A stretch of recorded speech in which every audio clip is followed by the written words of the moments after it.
Hello, I'm Ken Johnson, and welcome to the New Hope Reads ministry.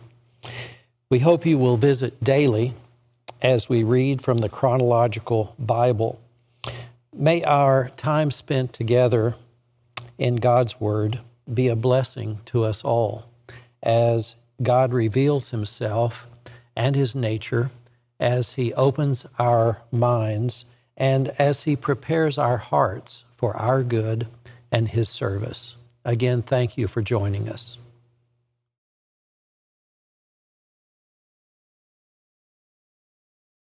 March the 2nd, the people complain to Moses, as found in Numbers chapter 11, verses 1 through 15. Soon the people began to complain about their hardship, and the Lord heard everything they said. Then the Lord's anger blazed against them, and He sent a fire to rage among them, and He destroyed some of the people in the outskirts of the camp. Then the people screamed to Moses for help. And when he prayed to the Lord, the fire stopped. After that, the area was known as Taberah, which means the place of burning, because fire from the Lord had burned among them. Then the foreign rabble, who were traveling with the Israelites, began to crave the good things of Egypt. And the people of Israel also began to complain. "Oh, for some meat," they exclaimed. "We remember the fish we used to eat for free in Egypt. And we had all the cucumbers, melons, leeks, onions, and garlic we wanted. But now our appetites are gone. All we ever see is this manna." The manna looked like small cordon seeds, and it was pale yellow like the gum resin. The people would go out and gather it from the ground. They made flour by grinding it with their hand mills or pounding it with mortars. Then they boiled it in a pot and made it into flat cakes. These cakes tasted like pastries baked with olive oil. The manna came down on the camp with dew during the night. Moses heard all the families standing in the doorways of their tents, whining, and the Lord became extremely angry. Moses was also very aggravated, and Moses said to the Lord, "Why are you treating me, your servant, so harshly? Have mercy on me. What did I do to deserve the burden of all these people? Did I give birth to them? Did I bring them into the world? Why did you tell me to carry them in my arms like a mother carrying a nursing baby? How can I carry them to the land you swore to give their ancestors? Where am I supposed to get meat for all these people? They keep whining to me, saying, 'Give us meat to eat.' I can't carry all these people by myself. The load is far too heavy. If this is how you intend to treat me, just go ahead and kill me. Do me a favor and spare me the misery." Moses chooses 70 leaders. Numbers 11, verses 16 through 30. Then the Lord said to Moses, "Gather before me 70 men who are recognized as elders and leaders of Israel. Bring them to the tabernacle to stand there with you. I will come down and talk to you there. I will take some of the Spirit that is upon you, and I will put the Spirit upon them also. They will bear the burden of the people along with you, so you will not have to carry it alone. And say to the people, 'Purify yourselves, for tomorrow you will have meat to eat.' You were whining, and the Lord heard you when you cried, 'Oh, for some meat. We were better off in Egypt.' Now the Lord will give you meat, and you will have it to eat it. And it won't be for just a day or two, or for 5 or 10 or even 20. You will eat it for a whole month until you gag and are sick of it. For you have rejected the Lord who is here among you, and you have whined to him, saying, 'Why did we ever leave Egypt?'" But Moses responded to the Lord, "There are 600,000 foot soldiers here with me, and yet you say I will give them meat for a whole month? Even if we butchered all of our flocks and herds, would that satisfy them? Even if we caught all the fish in the sea, would that be enough?" Then the Lord said to Moses, "Has my arm lost its power? Now you will see whether or not my word comes true. So Moses went out and reported the Lord's word to the people. He gathered the 70 elders and stationed them around the tabernacle. And when the Lord came down in the cloud and spoke to Moses, then he gave the 70 elders the same spirit that was upon Moses. And when the spirit rested upon them, they prophesied. But this never happened again. 2 men, Eldad and Medad, had stayed behind in the camp. They were listed among the elders, but they had not gone out to the tabernacle. Yet the Spirit rested upon them as well. So they prophesied there in the camp. A young man ran and reported to Moses, Eldad and Medad are prophesying in the camp. Joshua, son of Nun, who had been Moses' assistant since his youth, protested, Moses, my master, make them stop. But Moses replied, are you jealous for my sake? I wish that all of the Lord's people were prophets, and that the Lord would put his spirit upon them all. Then Moses returned to the camp with the elders of Israel.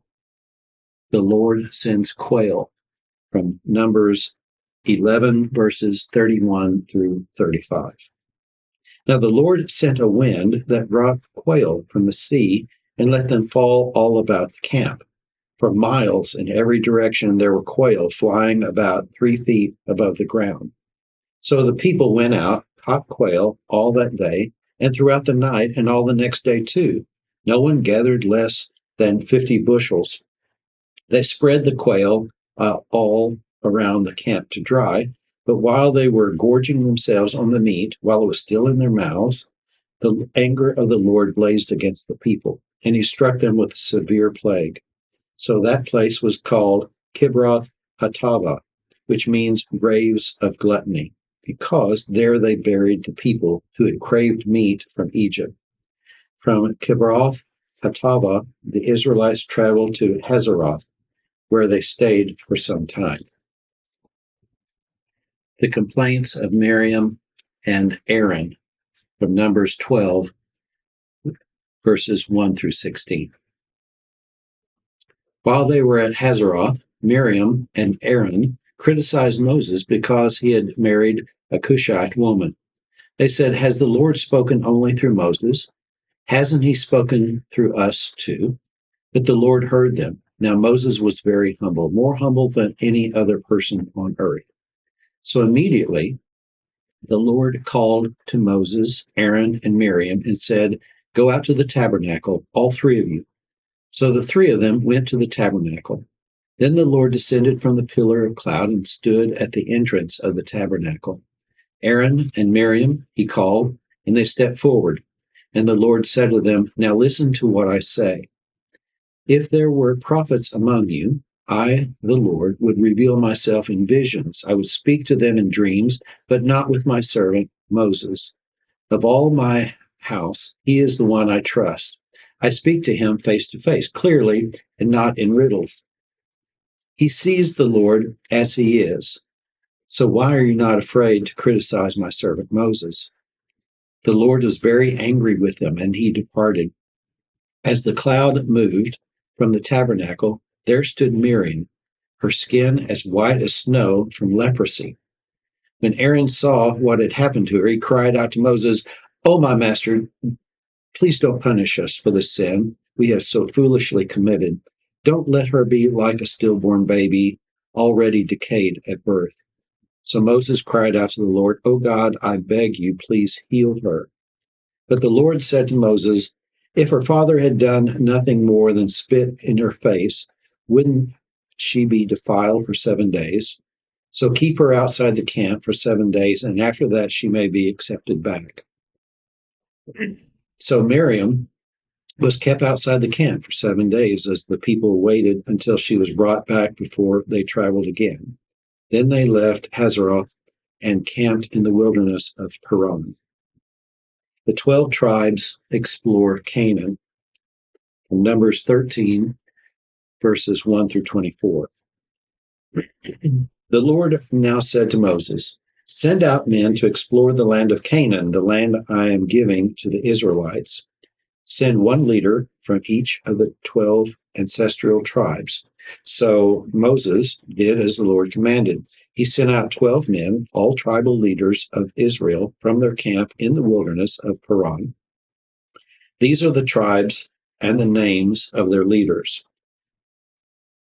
Reuben, with Shammua, son of Zaccur. Simeon, with Shaphat of Hori.